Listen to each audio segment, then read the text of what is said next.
Because, Dave, you were telling us your daughters, was it Harper? Did she get a piano lesson? Oh, yeah. Years ago, I made friends with Paul McCartney.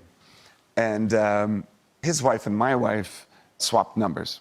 So every time he'd come to Los Angeles, his wife would text my wife and say, hey, we're going to dinner. Would you like to come to dinner?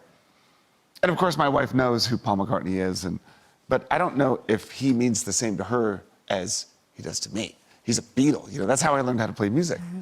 So we had just had Ophelia, our youngest, and Paul and Nancy were in town. They said, like, okay, we want to come see the new baby. She was a week old. So they come over to the house, and of course, my kids know who the Beatles are because I brainwashed them when they were young with all of the Beatles music. We have wine, pizza, and we're hanging out, and it was time for Paul to go. Paul and Nancy were leaving, and there's a piano in the corner of the room, and he just can't help himself, you know?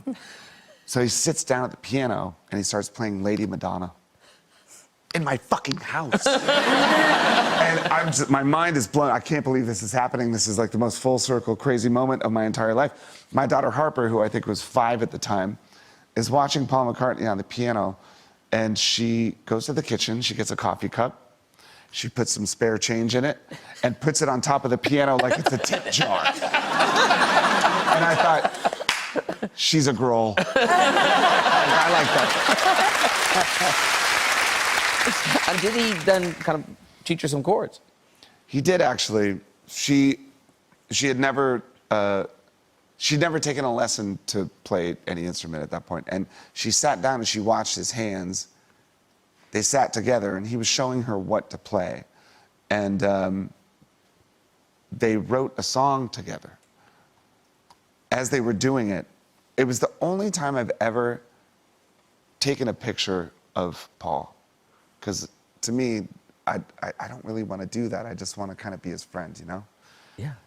But I saw my daughter getting her first piano lesson from Paul McCartney, and I took a video. The next morning, I woke up and I went to the kitchen, and I was making breakfast, and I heard her playing the song that they had written the night before. And I came around the corner, and she looked at me as she was playing the piano. She realized I was watching, and she never played the piano again. Oh, for God's sake. And then she's like, I want to be a drummer. I'm like, are you out of your mind?